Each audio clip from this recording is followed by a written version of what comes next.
귀한 찬양에 큰 은혜 받으신 줄로 믿습니다. 이 시간 우리 하나님께 영광, 또 우리 성가대에게는 수고했었습니다. 우리 그런 마음을 담아서 우리 박수 한번 또 할까요? 네. 이 시간 우리 전우좌우에 계신 분들과 함께 우리 축복의 인사 함께 하겠습니다. 하나님 오늘도 우리와 함께 하십니다. 이렇게 또 인사하겠습니다. 네, 나도 당신과 함께 있습니다. 또 인사합니다. 나도 당신과 함께 있습니다. 네. 매년 유엔에서 이제 국가별 행복 지수라고 하는 것을 발표를 이제 하게 됩니다. 그런데 그 기준이 무엇이냐면 6가지 정도가 되는데, 하나는 소득, 또 하나는 기대 수명, 그리고 사회적인 지원, 그리고 자유, 그리고 주변의 관대함, 그리고 신뢰. 이런 여러 가지 6가지의 중요한 기준을 가지고 국가별로 과연 점수를 매겨서 이제 얼마나 행복한가, 이제 이런 조사를 한 다음에 발표를 하게 됩니다. 최근에 2018년부터 2020년까지 합산한 것을 발표를 했는데, 총 149개국 중에 우리나라는 62위를 이제 차지하게 됐습니다. 이 이야기를 딱 들으면서 세계 10위권의 그런 경제 규모를 가지고 있고, 세계 어디에도 없는 이런 와이파이 강국, 어디 가든 와이파이가 있고 이 기술력이 뛰어난 우리나라인데 62위면은 너무 아래 아닌가, 이런 생각을 해보게 됐습니다. 그래서 그렇다고 하면 이 6가지의 기준에 따라서 과연 점수가 어떨까, 어느 게 높고 어느 게 낮을까, 이런 것을 보았습니다. 그랬더니 그 보고서에 보니까 건강 기대 순위, 이것은 10위라고 합니다. 아주 높은 거죠. 1인당 GDP는 27위입니다. 상위권에 되어 있어요. 그런데 하위권은 뭐였냐? 관용, 이게 81위입니다. 그만큼 척박하다는 이야기죠. 또 사회적인 지원은 99위, 그리고 삶에 대한 선택의 자유는 140위. 그러니까 이거 우리 무언가에 끌려서 계속해서 살아가게 되고, 그러다 보니까 행복 지수가 떨어지게 된다는 거예요. 저는 그 보고서를 쭉 보면서 건강이나 물질이 높아도 그것이 우리 삶의 모든 것을, 행복을 결정짓는 요소는 아니구나.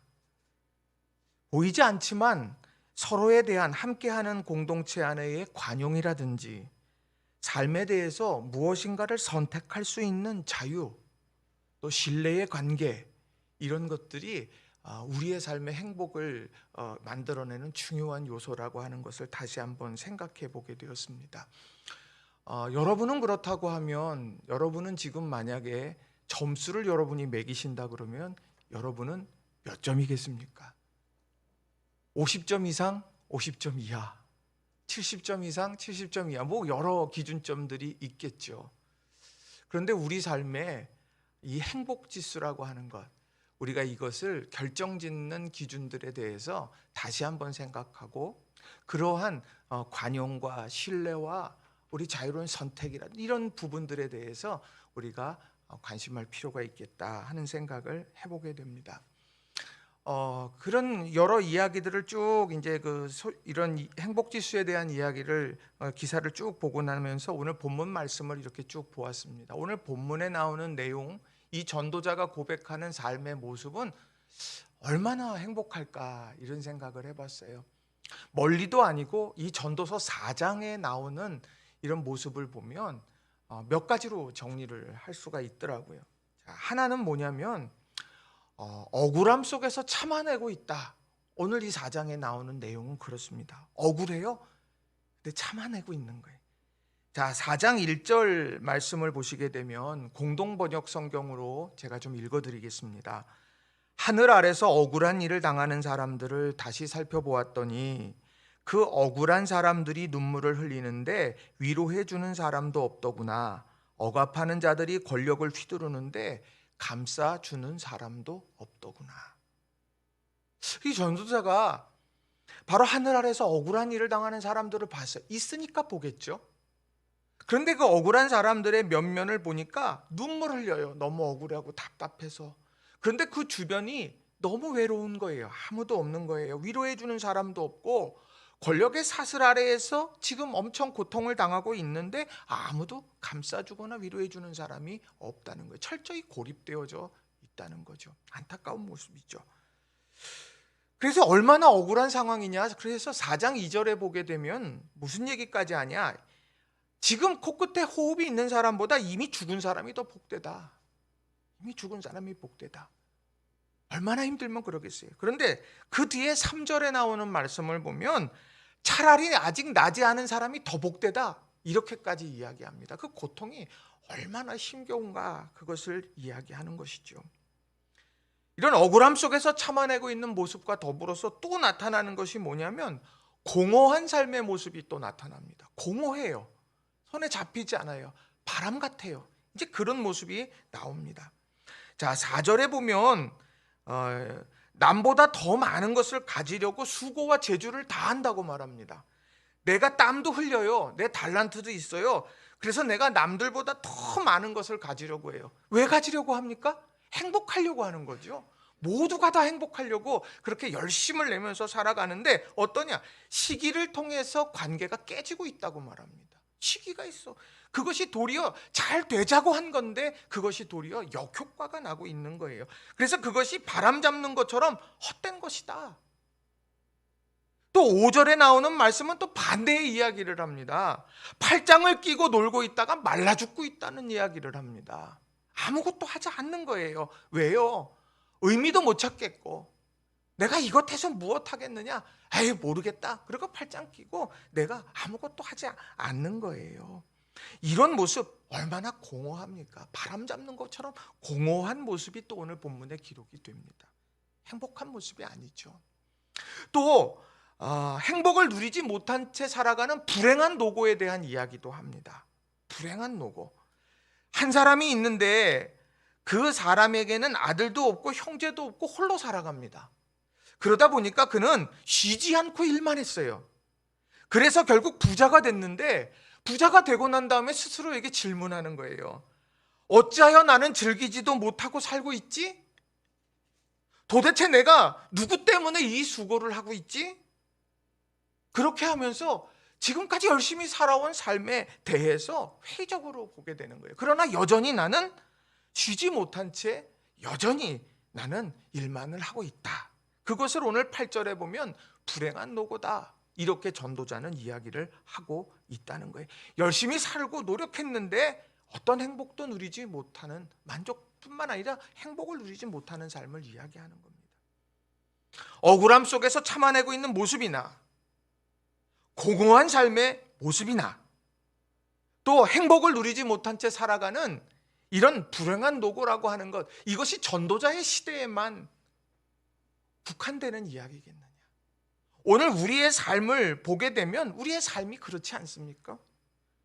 우리 삶 속에서 내가 정의롭게 살아가고 내가 열심히 살아가는데 때때로 억울함이 밀려올 때가 있습니다. 이건 아닌데 억울함이 밀려와요. 또 내가 무언가 열심히 하고 내가 잘해보려고 했는데 그것이 도리어 역효과가 나서 오해의 중심에 서게 될 때도 있어요. 그리고 내가 열심히 일을 하는데 행복하지 않아요. 내가 부자가 되는 행복하지 않아요. 그러한 여러 상황이 오늘도 우리들에게 너무도 가까이 있다라고 하는 것이죠. 그렇다고 하면 오늘 이런 시대를 살아가고 있는 우리들이 과연 어떻게 신앙인으로서 어떤 모습으로 살아가야 되겠느냐. 또 특별히 우리 낙원교회가 세상에 있는 여러 교회들 중에 하나가 아니라 하나님께서 정말 인정하시고 사랑하시고 자랑하실 만한 교회 공동체가 되어서 또 우리가 열심으로 또 세상의 선한 행실을 통하여서 하나님께 영광 올려드릴 우리 교회가 어떤 모습이어야 되겠느냐. 그것을 오늘 여러분들과 함께 몇 가지 교훈의 메시지를 좀 전하고 또 함께 은혜를 나누고 싶습니다. 그래서 저는 제목을요, 함께하는 기쁨이 넘치게 하소서. 여기에 모든 게 다 들어가 있어요. 함께하는 기쁨. 오늘 그 이야기를 여러분들과 같이 좀 나누고 싶습니다. 자, 첫 번째로 세 겹줄의 상태를 점검해야 한다는 겁니다. 우리 한번 따라해 볼까요? 세 겹줄의 상태를 점검해야 합니다.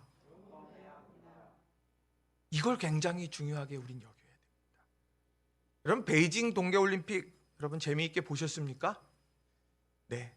뭐 편파 판정이다 뭐다 그래서 이제 뭐 마음에 막 욱하고 막 그냥 그 뭐 중국 가고 뭐 네티즌 설전하고 막 그냥 뭐 여러 일들도 있고 이제 그런 일들이 있지만 그 열심히 4년 동안 준비한 그런 선수들이 정말 아름다운 경기들을 참 많이 했습니다. 여러분 어떤 경기를 많이 보셨습니까? 쇼트트랙 보신 분들 많이 있겠고요. 저는 이제 피겨 스케이팅 여자부 제가 이거를 이렇게 딱 봤어요. 그걸 보면서 김연아 선수가 그렇게 생각나더라고요. 007 음악에 맞춰가지고 그렇게 탁 총 쐈던 그런 모습을 보면서 야, 김연아 선수가 정말 잘하긴 잘했다. 이제 이런 생각을 많이 하게 됐습니다. 그러면서 제가 이렇게 말씀을 준비하면서 그 피겨 스케이팅이 막 이렇게 떠오른 거예요. 약물 중독이 떠오른 게 아니라 도핑이 떠오른 게 아니라 그 아름다운 경기를 하고 난 다음에 점수를 기다리기 위해서 딱 서 있는데 그 옆에 코치가 있고 또 뭐 안무한 사람이든 뭐 그런 사람들이 옆에서 같이 가슴을 졸이면서 야, 몇 점 나올까 이렇게 하고 있는 그 모습이 그렇게 생각이 나더라고요. 분명 한 사람이 그 빙판 위에서 연기했는데 그 연기 한 사람의 연기의 이면에는 그런 코치들의 수고와 노력들이 있다는 거예요. 그리고서 점수가 착 나오면은 너무 좋아가지고 서로 부둥켜 안고 또 좀 못 나와서 좀 마음이 좀 안타까우면 서로 위로하고 하는 이런 모습이 너무도 아름다웠습니다. 정말 이렇게 함께 한다는 게 얼마나 복된 것인가 생각해 봤어요. 우리 인생길에도 마찬가지입니다. 오늘 전도자는요, 바로 억울함이 있고 공허함이 있고 불행한 노고가 있는 그런 세상이지만, 그러나 우리가 지향하고 우리가 그걸 극복하기 위해서 가장 중심에 잡고 달려가야 될 게 뭐냐? 그걸 12절에서 이렇게 말합니다. 공동번역 성경으로 제가 읽어드릴게요. 혼자서 막지 못할 원수도 둘이서는 막을 수 있다. 삼겹으로 줄을 꼬면 쉽게 끊어지지 않는 법이다. 삼겹으로 줄 3겹이 있는데 이것이 꼬아져 있으면, 그것이 3줄이 꼬아져 있으면 쉽게 끊어낼 수 없다. 외부에서 그것이 억울함이 밀려들고 공허함이 밀려들고 불행한 노고, 그것이 있는 우리의 삶이라도 그것을 우리의 모든 것을 다 앗아가지 못하도록 지켜낼 수 있다는 거예요. 그렇다면 우리는 기억해야 될 거죠. 3겹, 이걸 먼저 가지고 있어야 되는 거고, 그리고 그 3겹이 꼬아져 있어야 된다는 거예요. 이렇게 다 꼬여져서 탁 되어져 있어야 우리 삶의 신앙 가운데에서 승리하는 인생을 살아갈 수 있다는 거예요. 그러니까 우리는 힘겨운 순간에 내가 이 3겹줄이 있나? 이 3겹줄이 꼬여져 있나? 우린 이것을 주목해서 보아야 한다는 겁니다. 그럼 이 3겹줄이 도대체 무엇일까요? 나를 지켜주고 나를 이런 세상 가운데에서 믿음을 지키게끔 해주는 3줄이 무엇일까? 저는 3가지라고 생각을 하는, 그 3가지가 이거라고 생각을 합니다. 하나는, 첫 번째 줄은 하나님과의 줄입니다. 하나님과의 줄.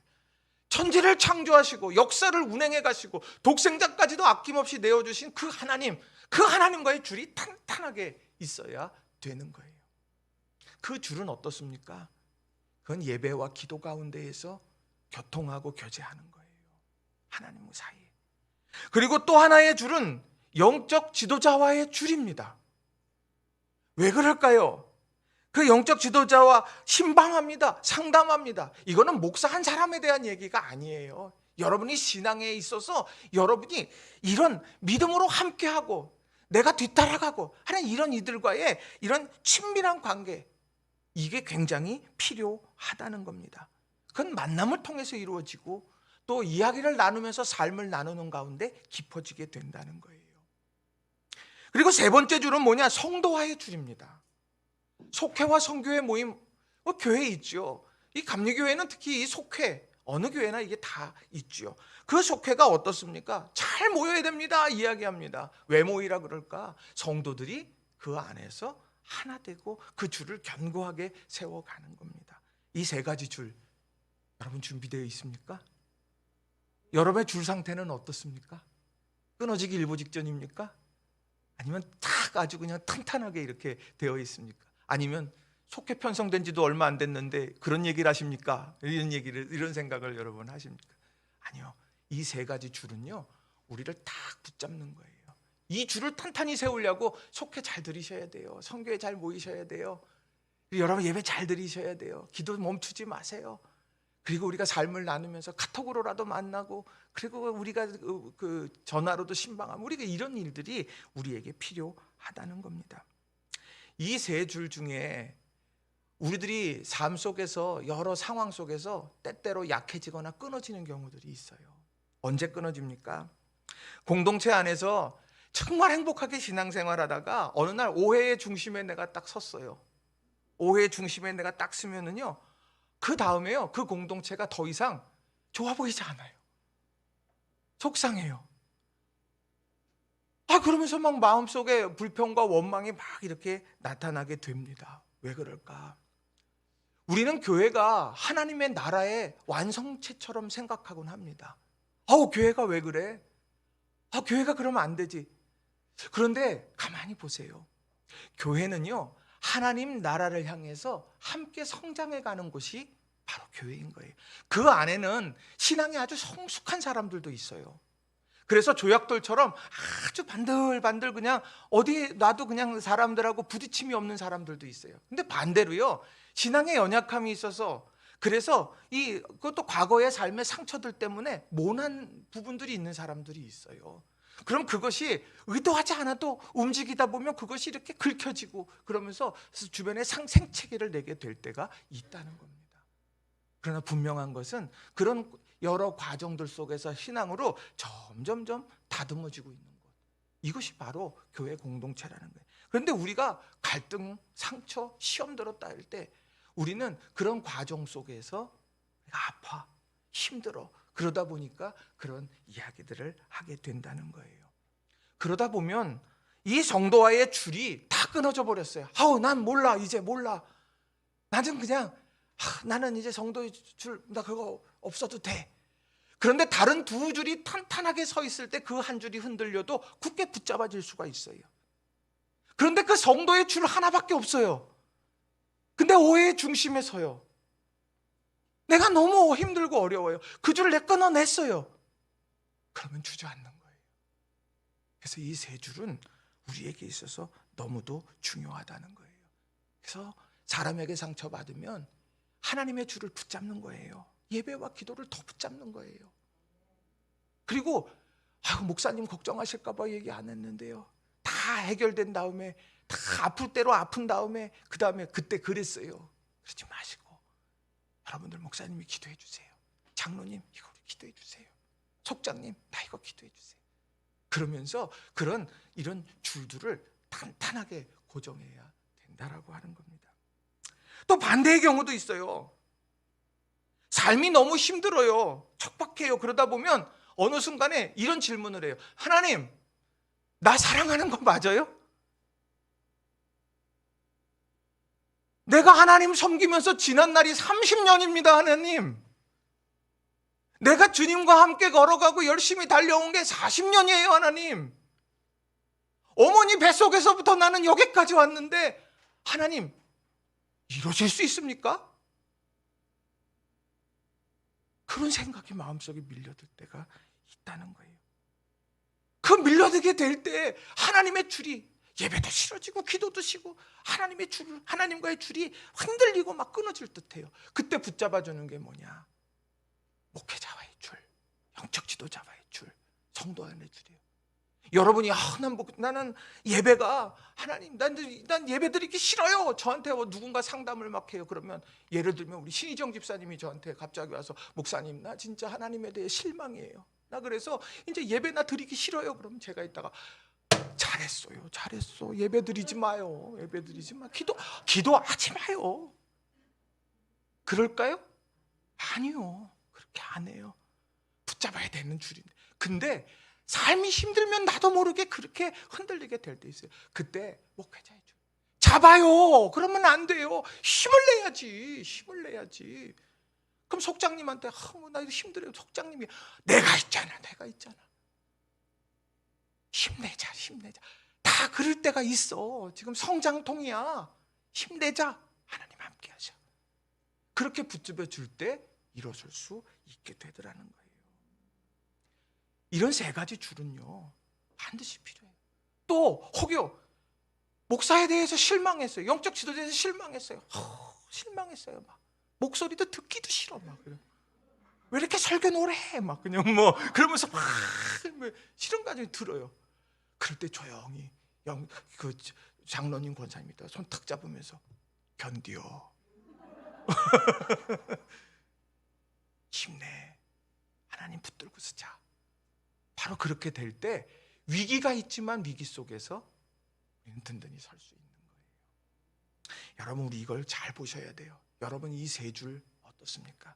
나는 교회 오면 내 친한 사람하고만 재밌게 지내요. 좋아요.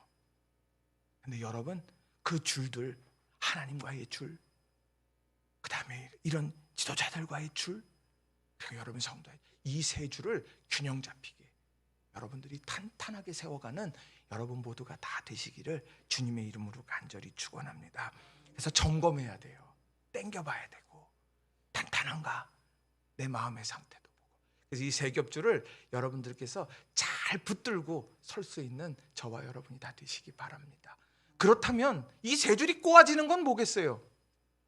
이 꼬아지는 게 뭐냐? 그게 성령께서 하나 되게 하시는 거예요. 이 세 줄이 탄탄하게 하나 될 수 있게 만들어 가시는 성령의 은혜. 그건 사람이 할 수 있는 게 아니죠. 그래서 기도하는 거예요. 주여, 성령께서 우리 하나 되게 하옵소서.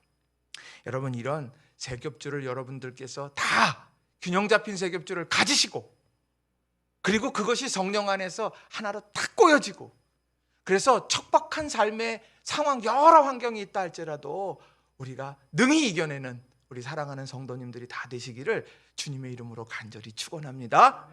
우리 옆 사람하고 인사하겠습니다. 삼겹줄이 있으니 나는 안심합니다. 우리 한번 인사해 볼까요? 네, 사실 저는 삼겹 이건 별로 안 좋아해요. 이게 좀 자, 두 번째로 서로 함께함의 기쁨을 누리도록 힘써야 한다는 거예요. 두 번째로 서로 함께함의 기쁨을 누리도록 힘써야 된다. 한번 따라해 보겠습니다. 서로 함께함의 기쁨을 누리도록 힘써야 합니다. 일방적이면 안 된다는 얘기예요. 함께 모여서 함께 기뻐할 수 있도록 우리는 서로 힘써야 된다는 겁니다. 사람들이요, 누가 시키지 않아도요, 딱 사람들이 서로 이렇게 다 모입니다. 중고등학교 시절에 이렇게 보면 처음에는 이제 1학년 때는 탐색하잖아요. 이렇게 가갖고 누가 일진이고 누가 짱일까 이것도 보지만 누구랑 친구할까 이렇게 보다가 마음에 드는 사람하고 어느새 이렇게 이야기 나누다 보면 밥도 그 친구랑 먹고 집에도 그 친구랑 같이 가고 막 이러면서 서로 이렇게 친해지게 됩니다. 아주 자연스러워요. 자, 그런데 사람들이 모여 있다고 해서 그 모든 걸 다 공동체라고 말하지는 않는다는 겁니다. 사람들이 그냥 어쩌다 그 자리에 함께 있는 사람들도 있다는 거예요. 근데 더 나아가면 중요한 건 뭐냐? 모이긴 모이는데 어떤 목적으로 모이느냐? 어떤 목적으로 모이느냐? 이게 굉장히 중요하다는 거예요. 어떤 사람들은 모여요. 모이는데 누군가를 넘어뜨리려고, 그것에 대해서 준비하려고 모이는 사람들이 있어요. 어떤 사람은 어떻게 그것을 회복시키고 어떤 선한 일을 할까? 그렇게 모이는 사람들도 있어요. 모임의 목적이 뭐냐? 이것이 굉장히 중요합니다. 신앙인의 모임은요, 언제든지 회복을 일으키고 기쁨을 나누는 그런 귀한 모임이어야 한다는 겁니다. 왜냐? 두세 사람이 내 이름으로 모인 곳에 내가 너희와 함께 있다. 주님께서 그 모임 가운데 함께 있어요. 주님의 이름으로 모이는 신앙의 모임 가운데 있는데 거기에서 선한 이야기들이 많이 나와야 된다라고 하는 겁니다. 그러면 우리들이 함께 모여서 서로 함께하는 것이 얼마나 행복하고 기쁘고 이 일들을 통해서 얼마나 회복의 역사가 일어날지, 그것에 대해서 제가 말씀을 몇 군데를 이렇게 보게 됐습니다. 하나는 뭐냐? 베드로전서 4장 8절이에요. 그 모임의 아름다운 모습이 이래야 돼요. 자, 베드로전서 4장 8절에 보면 무엇보다도 뜨겁게 서로 사랑할지니 사랑은 허다한 죄를 덮느니라. 무엇보다 뜨겁게 서로 사랑한대요. 그 사랑의 징표가 뭐냐? 사랑은 허다한 죄를 덮는다. 그것은 죄를 짓는데 그것에 용인한다는 얘기가 아니에요. 그것을 잘했다고 칭찬하라는 얘기가 아니라 그러한 상황 속에서 그 단점, 그가 행한 모든 일들, 그 일들을 해결하고 회복하고 바로 설 수 있도록 사랑의 마음으로 다가가야 된다는 거예요. 성경에 보면 바리새인처럼 말 잘하는 사람이 어디 있어요? 얼마나 말 잘해. 근데 그 안에 사랑이 사라지니까 그 겉면의 말이나 모든 것이 다 칼처럼 사람들의 마음을 후벼 파게 됐던 거지요. 사랑의 마음. 사랑은 허다한 죄를 덮느니라. 우리들이 회복을 위해서 마음을 모아 함께 아파하는 이 부분이 공동체 안에 녹아져야 된다는 거예요. 함께 하는 이들 가운데. 또 야고보서 5장 14절에도 보면 이렇게 말씀합니다. 너희 중에 병든 자가 있느냐? 그는 교회의 장로들을 청할 것이요 그들은 주의 이름으로 기름을 바르며 그를 위하여 기도할지니라. 오늘 이 말씀, 너희 안에 병든 자가 있느냐? 그럼 교회 장로들을 청하고 그리고 기름을 바르며 그를 위해서 기도하라. 이게 도대체 무슨 얘기일까요? 이건 다른 게 아니에요. 지금 병든 자가 있느냐? 인생에 있어서 건강을 잃어버렸을 때의 아픔이 얼마나 큽니까? 내가 정말 얼마나 힘에 겨워. 그 힘에 겨운 순간이 어느 한 사람 그냥 개인의 것으로 끝나는 것이 아니라 그것은 교회 공동체가 그 일들에 대해서 함께 아파하고 함께 위해서 기도하고 함께 관심하면서 함께 그것을 이루어가는 거, 이겨나가는 거. 하나님 앞에 기도하고 또 함께 사랑, 함께 교제하며 함께 신방하며 그렇게 그 위기를 함께 극복하도록 만들어가야 된다는 거예요. 함께 합는다라고 하는 건 이런 사랑과 위기 속에서 함께 극복해가며 함께 고민하는 이런 모습이 우리 공동체 안에 있어야 된다라고 하는 거예요. 우리 사랑하는 성도님들, 서로 함께함의 기쁨 어디서 누리십니까? 맛있는 거 먹어서요?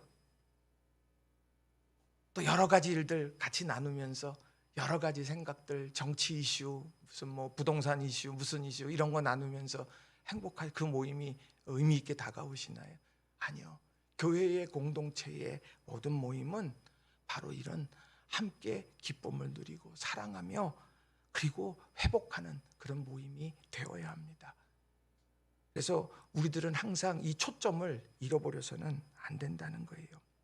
오늘 전도서에도 함께 한다는 얘기를 계속 하게 됩니다. 두 사람이 한 사람보다 나으면 두 사람이 한 사람보다 나으면 두 사람이 함께 누우면 두 사람이면 맞설 수 있나니 그러면서 계속해서 이야기를 하고 있다는 거예요. 왜 두 사람, 왜 세 사람, 왜 이렇게 모여서 함께 그런 아름다운 기쁨을 누려야 할까? 어느 순간에 이렇게 더 모여야 할까? 그것을 두 가지로 또 더 보려고 합니다. 자, 하나는 9절의 말씀을 한번 주목해서 같이 한번 읽어보겠습니다. 9절 말씀 시작. 두 사람이 한 사람보다 나음은 그들이 수고함으로 좋은 상을 얻을 것임이니라. 아멘. 수고하며 그리고 좋은 상을 얻는다는 거예요. 이것은요 사명에 대한 이야기입니다. 사명에 대한 이야기예요. 오미크론 변이가 요즘 막 확산되죠. 우리 권사님 기도 이제 하셨지만 지금 10만 명 훨씬 넘어서 지금 막 이야기해요. 제가 강남에 있는 한 목사님하고 통화하다가 제가 놀러 갈게요 그랬더니 오지 말래요. 오지 말래요. 네. 그래서 요즘에는 제가 시골에 있는 사람이나 친구들이나 동기들 많으면 한번 얼굴 보자 그러면은요 그것처럼 험악한 말이 없대요. 요즘에는 가만히 있어야 된대요. 그래서 아이고 그러냐 제가 웃으면서 그래. 그런데 하루는 이제 오미크론 변이가 이렇게 막 확산되는데 아이고 이럴 때 참 힘든데 뭐 하면 힘이 날까 이런 생각을 해보게 됐어요. 일단 힘이 들면 당이 떨어져요. 그렇죠? 막 손발이 떨리고 막 이제 예를 들면 막 이제 이런 상황이 돼요. 그럼 여러분 어떻습니까? 초콜릿 하나 탁 먹으면은 그 달콤함이 이렇게 싹 이제 밀려들잖아요. 그래서 과봉을 만들어야 되겠다. 이 태신자들에게 전날 과봉을 조금 만들어야 되겠다. 이제 그래서 이제 유리병을 일부러 준비했어요. 왜냐하면 플라스틱 병은 끝나면 저기 어디 박혀버리면 잊어버리는데 유리병은 그 안에 뭐 잼도 넣고 못도 넣고 그렇게 되면 오래 쓰잖아요. 그래서 이거는 낙원교회에서 준 건데 그러면서 이렇게 이제 준비를 이렇게 유리병을 준비했어요. 멋지게 주문을 하고 넣었더니요.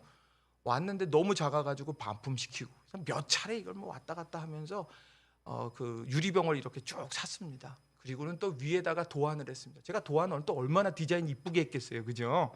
이쁘게 이렇게 해놔가지고 하고 막 거기 글귀가 이제 그렇습니다. 글귀가 뭐냐면 넌 혼자가 아니야, 우리 하나님이 함께 계셔. 그러면서 막 이제 그것도 되게 예쁘게 준비를 이렇게 다 했어요. 또 이 맛있는 걸 먹어야지 좋잖아요. 초콜릿도 종류가 많잖아요. 근데 맛있는 거에서 일부러 평 좋은 걸로 해가지고 이제 이렇게 예쁜 걸로 다 샀어요. 이제 그게 이제 주중에 쭉 다 왔습니다. 그런데 이 코로나도 심한데 성도님들 오셔서 같이 담읍시다 이렇게 얘기하기가 참 어렵더라고요. 그래서 이제 금요일 날 아내와 함께 이제 우리 한번 해봅시다. 그래서 이제 교회에서 이제 그 작업을 쭉 이렇게 했습니다. 길다란 이 과자를 가지고 기둥을 삼았어요, 이렇게. 그리고 그 기둥을 삶고 난 다음에 제가 이제 그 사탕을 가지고 있다가 집사람이 이렇게 부세요. 그러면 딱 붓고 그러면 이렇게 넘어지면 안 되니까 집사람이 이렇게 기둥 잡고 있고 저는 이렇게 탁 집어넣고 그러면 또 뚜껑 닫고 뭐 하고 또 전 또 뚜껑이 똑바르지 않았다고 제가 막 이렇게 했는데 결국은 막 틀어지긴 했어요. 다 담아놓고 보니까 그런데 그렇게 해서 하나씩 다 만들었어요. 근데 다 만들고 나서 이제 이렇게 정리하면서 집으로 가면서 집사람이랑 그런 얘기를 했어요. 태신자 전도하는 것도 참 좋은데 우리 성도들이 좀 힘을 내도록 하면 어떻겠나 이런 이야기들을 나눴습니다. 우리 성도들이 이 위기를 잘 극복하면 좋겠다. 저도 그런 마음이 이렇게 감동이 있었거든요. 그래서 그래 그러면 방향을 선회하자 주신 마음 따라서 그래서 우리 성도들에게 그 과봉을 좀 주어서 힘들고 지칠 때 나 혼자가 아니야, 우리 하나님께서 계셔. 그리고서 그걸 하나씩 먹으면서 힘내라고 저기 뒤에 보면 예쁜 병에 이렇게 쭉 담아놨어요. 뭐 관심 있는 분은 오시면서 이미 다 보셨겠지만 저거 근데 태신자 전도를 해서 준비해서 수량이 많지 않아요. 그래서 여러분들 오늘 가실 때 가정별로 여러분들께서 하나씩 여러분들께서 받으셔가지고 맛있게 이렇게 드시면은 좋을 것 같아요. 왜 제가 이 얘기를 갑자기 하느냐? 갑자기 성도들의 그런 힘겨움이 저걸 만드는데 이렇게 와요. 그게 일반 공장에서 과자를 담거나 그거 할 때 그런 감동이 올까요? 하고 교회 공동체니까 그런 감동이 오는 거예요. 그리고 그거 하는데 이렇게 붙들고서 있는데 하고 생각해 보세요. 두 사람이 이렇게 이런 사람이 둘이 와가지고 이거 붙들고 있으면 제가 이렇게 사탕했고 세 개 하나 이렇게 집어넣었을 때 얼마나 그게 또 정말 웃기겠습니까? 근데 왜 그러겠어요? 다 끝나니까 자정이 넘었어요. 왜 그거 할까요? 우리는 영적 공동체고 가족 공동체니까. 오늘 여러분들 우리 삶 속에 이런 함께하는 거 그 가장 중요한 사명이 뭐겠습니까? 서로 우리가 견고하게 세워져 가는 거예요. 홀로 서면 넘어지기 너무 좋아요. 12명의 예수님께서 제자들을 부르셨어요. 가만히 보면 3명을 데리고서 더 많이 다니셨어요. 그런데 12명을 주님께서는 만드셨습니다. 그리고 이제 선교의 자리로 보내실 때에도 2명씩 짝지어서 보냈습니다. 왜 그럴까? 한쪽의 연약함을 감당하라는 거예요. 한쪽의 부족함을 서로 채워가라는 거죠. 함께 배지장도 맞들면서 사명 감당하면 그게 아름다운 결실을 맺는다는 겁니다. 그러니 우리 교회 공동체 안에서 제일 중요하고 우리가 생각해야 될 게 뭐냐? 어떤 일이 이렇게 됐어요. 누구 담당이야? 아니요. 오늘 우리는 내가 그걸 보면서 우리가 내 눈에 보여져요. 그럼 우리가 그걸 보면서 이거 내가 해야 되는구나. 이렇게 하면서 마음 다해서 우리들이 교회 주님의 몸된 교회 공동체를 단단히 세워가는 저와 여러분이 다 되시기를 바랍니다. 정말 사명을 감당한다. 홀로는 절대 못해요. 목사 혼자 할 수 있겠습니까? 성도님들 함께요. 속장님 혼자 할 수 있겠어요? 못해요. 성가대 하죠. 성가대 혼자 할 수 있습니까? 못해요. 같이 하는 거예요. 이런 사명을 함께 감당해 가면서 아름다운 시너지를 내는 우리 성도님들이 다 되시기를 바랍니다. 또 하나는요, 영적 슬럼프에 빠질 때에 함께하는 것이 중요한 거예요. 영적 슬럼프. 10절과 11절에 보면 그런 얘기가 나오죠. 혹시 그들이 넘어지면 하나가 그 동물을 붙들어 일으키려니와 홀로 있어 넘어지고 붙들어 일으킬 자가 없는 자에게는 화가 있으리라. 또 두 사람이 함께 누우면 따뜻하거니와 한 사람이면 어찌 따뜻하랴.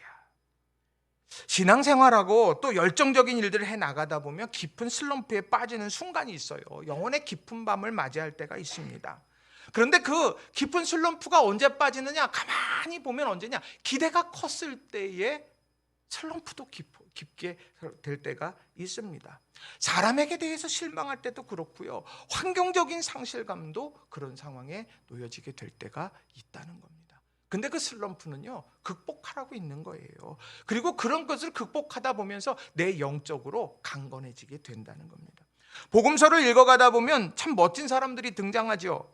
그 대표적인 사람들이 저는 중풍병자의 친구들이라고 저는 생각을 합니다. 마가복음 2장에 보면 세상에서 제일 불행한 사람처럼 보이는 것, 중풍병자가 나와요. 그는요, 스스로 내가 뭘 하고 싶어도 할 수가 없어요. 자력으로 할 수 없습니다. 그저 내가 이동을 하게 될 때에도 이런 침상, 그 병상을 누군가 어깨에 매서 데리고 가줘야만 움직일 수 있는 사람이 바로 이 중풍병자였습니다. 얼마나 불쌍해요. 그런데 중요한 건 그 중풍병자는 정말 불쌍한 사람이 아니었어요. 누구 때문에? 친구들 때문에. 그 친구들이 바로 이 중풍병자를 예수님 앞으로 데리고 가서 어떻게든 치유해 봐야 되겠다, 이런 마음을 가지고, 이런 소망을 가지고 한 걸음 한 걸음 예수님께로 어깨에 짊어지고 그 친구를 짊어지고 나갈 때 놀라운 역사가 일어났습니다. 성경은 이래요. 마태복음 2장 5절에 보면 이렇게 말합니다. 예수께서 그들의 믿음을 보시고 중풍병자에게 이르시되 작은 자야 내 죄 사함을 받았느니라. 작은 자야 내 죄 사함을 받았다. 그 죄 사함의 중요한 원천이 뭐냐? 믿음을 보시고, 그 구원의 역사는 친구들의 믿음을 보셨다고 이야기를 하고 있다는 거예요. 그 사람 가버나움에 예수님이 오셨어. 그 소식을 듣고 친구를 생각했어요. 얼마나 아름다워요. 그리고 친구를 찾아갔어요. 그리고 다른 친구들을 불렀습니다. 다 시간을 냈어요. 그리고 그 어깨에 짊어지고 왔어요. 그리고 사람들이 움집해갖고 예수님 앞으로 갈 수가 없어요. 아유, 여기까지면 다 했지, 이 정도면 다 한 거지. 그렇지만 그들은 포기하지 않고 지붕을 뚫어냈습니다. 그리고 상을 매달아서 예수님 앞으로 보냈습니다. 그 결과가 그를 평생에 올가매고 있던 그런 병상, 그 침상을 온전히 벗어버리게 됐다라고 하는 거예요. 우리 인생길에서 중풍병자처럼 우리가 하고 싶은 대로 다 하고 우리가 마음껏 활개치고 그렇게 못하는 순간들도 있습니다. 앞서 말한 것처럼 억울한 상황, 공허한 사랑, 그냥 끝없는 노고 때문에 못하는 순간이 있어요. 그런데 그것 때문에 우리가 절망할 필요가 없습니다. 왜냐하면 함께하는 우리들은 바로 그 안에서 놀라운 역사가 일어날 것이기 때문입니다. 그러니 우리의 관심은, 우리는 우리 곁에 있는 사람들 한 사람 한 사람들을 더 깊이 사랑하고 깊이 알아가고 함께 동행하며 걸어가는 것, 이것이 우리에게 있어서 가장 중요한 부분이라는 거예요. 그래서 우리 사랑하는 성도님들이 바로 이런 영적 슬럼프에 빠질 때 우리가 서로를 보면서 저 슬럼프에 빠졌어, 그럼 우리가 함께 그것을 위해서 극복하도록 애쓰고 노력하면서 우리 공동체를 든든히 세워가는 저와 여러분이 다 되시기를 주님의 이름으로 간절히 축원합니다. 말씀을 정리합니다. 존 웨슬리, 이 감리교회 교조 목사님이시죠. 이 존 웨슬리가 성도를 정의할 때 목자와 양의 관계로 보지 않았습니다. 그래서 양은 목자가 일방적으로 무언가를 주고 양은 무언가를 철저하게 받는 수동적인 관계로 보지 않았습니다. 뭐라고 보았느냐? 하늘 가는 길에서 만나는 동반자, 하늘 가는 길을 함께 걷는 동반자. 그래서 함께 그 길을 걸어가면서 힘들 때 위로하고 힘들 때 격려하고 열심히 달려갈 때 격려하고, 그렇게 하면서 저 하늘 가는 길을 함께 걷는 사이가 바로 이런 교회 공동체 안에의 사람들의 관계들이라는 거예요. 목회자와 성도들 관계. 마찬가지라는 거예요. 오늘 우리 성도님들이 이 관계를 꼭 기억했으면 좋겠어요. 또 우리 성도님들도 마찬가지예요. 함께 하늘길을 가는 사람들입니다. 우리 다 나중에 천국 갔는데 거기에 누구 없어 그때 가서 후회하면 안 돼요. 지금 우리가 이 길을 잘 함께 걸어갈 수 있도록 믿음 안에서 함께 사랑으로 하나 되는 저와 여러분이 다 되시기를 바랍니다. 미국의 정치가였던 벤자민 프랭클린이라는 사람이 있죠. 그 사람이 이제 살고 있던 이제 필라델피아 시민들에게 뭔가 선한 일을 이분이 하고 싶었다 그래요. 그래서 어떻게 하는 것이 시민들을 위한 선한 일일까 고민하다가 한 가지 지혜를 이제 얻었답니다. 떠올랐대요. 자기 집 앞에 작은 선반을 하나 만들어 놓고는 거기에다가 아름답고 예쁜 등을 하나 올려놨답니다. 그리고 밤이 되면 그 등에 불을 켜놓았대요. 그 모습을 본 동네 사람들은 이상하게 생각했습니다. 아니, 등불은 집 안에다 켜는 거지 왜 집 밖에다가 둬? 기름 아깝게 왜 거기다 바깥에다 두고 왜 그럴까? 이렇게 생각했대요. 그런데 시간이 지나면서 사람들이 뭔가를 깨닫기 시작했답니다. 집 밖에 등불을 켜두니까 밤에 그 집 앞을 지나다니는 사람이 넘어지지 않더라는 거예요. 또 멀리서도 그 방향을 알 수 있었다는 겁니다. 그러면서 사람들이 그걸 좋게 여겨서 자기의 집 앞에다 선반을 만들고 등불을 하나씩 거기에다가 켜두기 시작했다 그럽니다. 그런데 그것이 바로 가로등의 시작이었다. 이런 이야기가 있습니다. 오늘 우리 삶에 내 안에 불을 밝히는 것 중요합니다. 하나님과의 줄, 지도자와의 줄, 그리고 성도 안의 줄을 통해서 내 안에 불을 밝히는 거예요. 그리고 뿐만 아니라 내 곁에 있는 이들 한 사람 한 사람에게도 나는 등불이 되어주어서 함께 밝혀가고 이겨갈 수 있는 것. 이게 바로 교회 공동체의 아름다운 모습이고 우리가 지향해야 되는 모습이라는 겁니다. 이런 아름다운 교회 공동체가 되도록 여러분 힘쓰시고 또 마음으로 항배하시는 우리 성도님들이 다 되시기를 바랍니다. 이 시간 우리 같이 말씀 의지해서 같이 기도했으면 좋겠습니다. 하나님, 함께하는 기쁨이 넘치는 우리 제단 되게 해주세요. 세겹줄의 상태가 어떤지 점검하고 그것을 하나 되게 만들어가게 해주세요. 함께함의 기쁨이 무언가 서로에게 기쁨이 되게 해주세요. 이 시간 우리 간절한 마음으로 합심해서 기도하겠습니다. 기도하십시다. 살아계신 아버지 하나님 감사합니다. 오늘도 저희들에게 귀한 시간을 주시고